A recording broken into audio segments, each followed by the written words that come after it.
Hello everyone, welcome once again to this channel, and today we'll learn again another new topic. And like last time, we have learned about the other garden plants, that is palms. So today we'll learn about the new topic, that is ferns. So what is ferns? Ferns are very extensive family of plants. Okay, and like they are like so many types, so many varieties, and then comprising of several genera and thousands of species, and remarkable for the beauty and gracefulness of their foliage.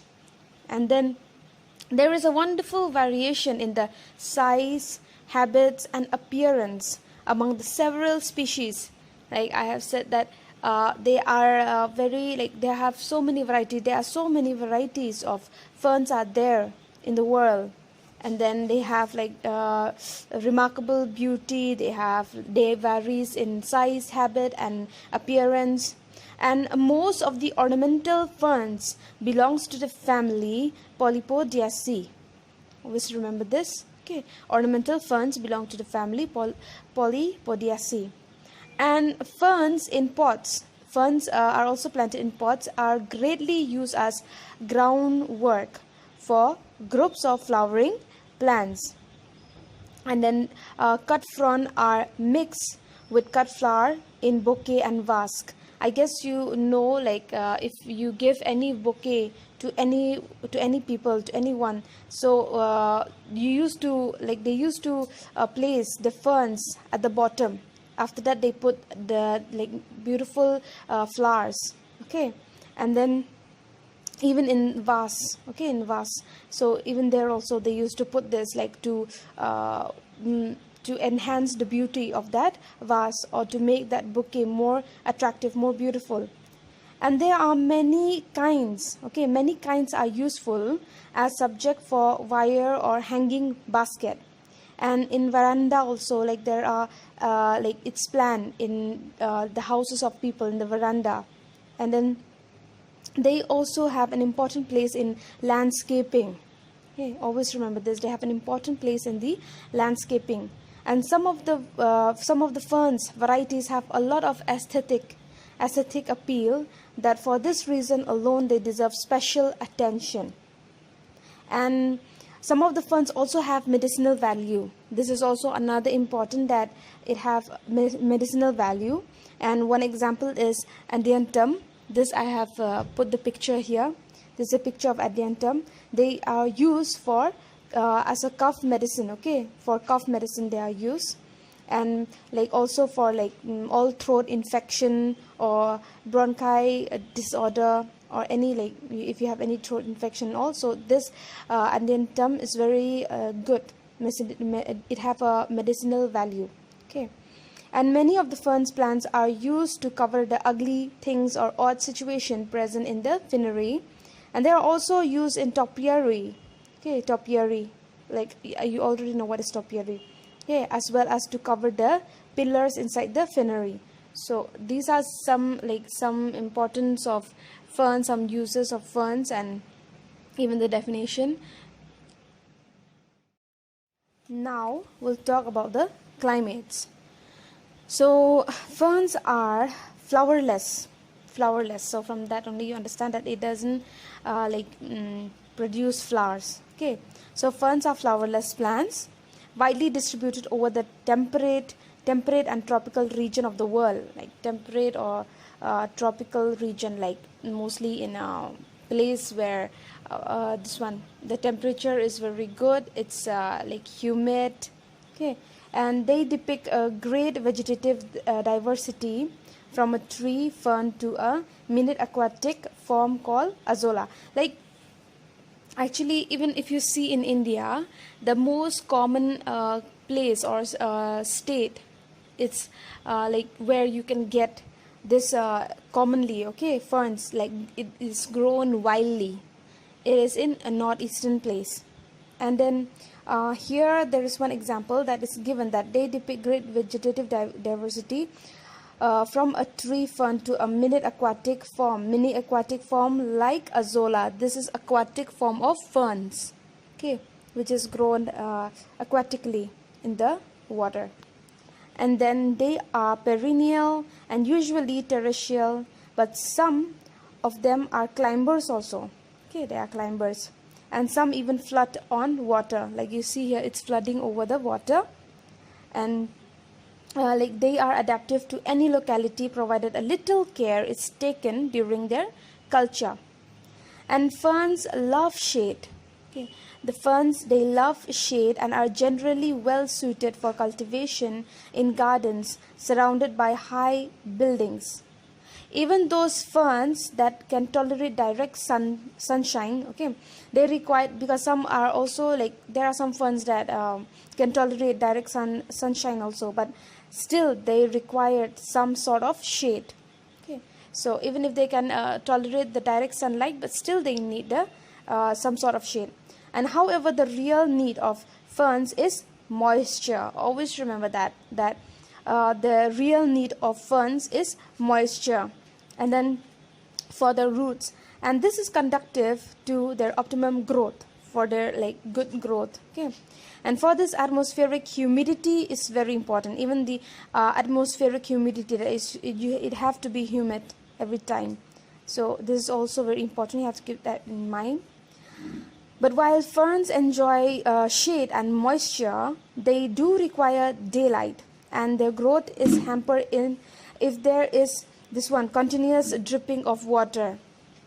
So they do require daylight also. It's not like if they really need moisture, so you'll just give them moisture, but they also need daylight also at the same time. Okay, so this is related to the climatic condition. Next, we'll talk about the soil. So the best soil for ferns is made up of decomposed vegetative matter containing sufficient stony matter to keep it porous. Okay. So you have to like make the best soil. The best soil is for fern is made out of what? Decomposed vegetative matter, and then with sufficient stony matter to keep it porous. And usually ferns do not grow well in heavy clay soils, and they have a definite preference for friable loamy soil also. And a few of them, they grow in soil which are acid and like not alkaline, but like totally acidic. And some grow best in contact with lime or stone or even chalk. It is true that most garden soil must not fulfill the requirement for growing ferns, but it is not difficult also to improve them for this purpose. So this can be done by working in a liberal supply of leaf mold or granulated peat, and like adding like some compost and all to make the soil more good, more fertile, and more like good for the ferns. Okay, to meet the needs of the ferns. And so this is related about the soil, and even about the drainage also. In garden where subsoil shows a tendency towards stagnation of drainage water, it is better to add pebbles, coarse grit, or burn earth, etc. to make it porous. It is also advantageous to add charcoal under the surface soil. Why? Because the charcoal will absorb, okay, it will absorb and hold moisture. And fern roots have a great tendency to cling to charcoal, like it have a very great tendency, okay, towards the charcoal and even other type of stone. So fern exhibit a greater luxuriance whenever they grow on a limestone rock. Okay. They also thrive in a well drained, light, porous soil with a fair quantity of lime in it. If the above conditions are provided for, so there won't be any difficulty in growing them. Okay, like keeping all these practices in mind, and all this measure in mind, like how you should, like what type of soil should be there, what type of climatic conditions. So it's not that difficult to grow ferns. Okay, so these are some examples. Next slide is about the site. Okay, so ferns are best planted at a site where they are to remain permanently. Okay, no disturbance. They will be planted there at that area only, at that particular place only, and permanently. for at least a few years. Okay, like at least for some few years, don't disturb that area, and they should therefore occupy a place in the garden which is subjected to the least disturbance, like no disturbance. Let it grow wildly. Okay, yeah, you have to like keep in mind that you have to keep checking that it is growing, or it need like this one compost or anything, but don't disturb it. Let it grow nicely. And once ferns have been planted, it would be unwise to practice digging. Like you shouldn't dig, you shouldn't do digging or forking among them, because like if like even if you are thinking to plant something at the side of the ferns, that is also a wrong idea. You shouldn't do that. Okay, don't disturb. If it's only for ferns, so let it be ferns only. And then, because most of them are surface feeders, and their root okay, like feeder, and their roots are easily damaged if you do that. If you do this, like if you start disturbing even from the side also, so it will affect the roots. Since ferns are rhizomatous, okay, rhizomatous, like from the roots they grow wildly, and they should not be close space so that they can increase their girth. Like don't if you plant, you shouldn't plant it like closely. Okay, because it's spread year after year, and it brings the charm and the beauty to the garden. So you have to keep this in mind. And when you grow this also, let in that particular area, let there be only ferns. So this is one thing. And whether other plants should be planted amidst ferns is completely a matter of personal taste. From the cultural aspect, however, a mixture would be determinative to growth of ferns in particular, and mixture associate is general. Like I already said that you shouldn't do any other type of plantation near the ferns. It will disturb the growth also. It will be like, so you have to avoid the competition by not growing it, by not growing any other type of flowers or plants near the ferns, because there will be competition of nutrition also. Okay, so and then, so these are some of the importance of the site. Now we'll talk about the next. So let's talk now about the selection. So what you have to keep in mind in selection is, the first one is the climatic condition, and second is its uses. So for what reason, and in uses and all, and even the climatic condition, like what type of climatic condition you should see, and what variety of fern should be planted in that condition, in that climatic condition. So we'll talk about it. First is the selection of ferns according to climate. Ferns, there are two main importance. Okay, first one is ferns suited for plains, like in tropical and subtropical region.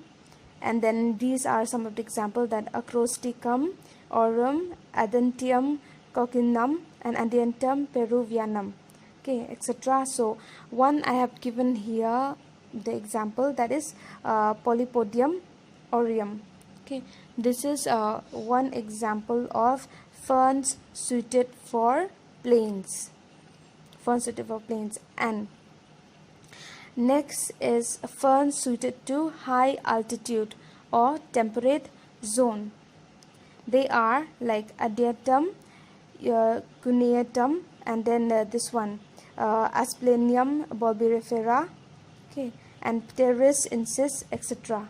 So one example I have given here, that is the fern suited to high altitude, is Adiantum cuneatum. Okay, so this is one example of fern suited to high altitude.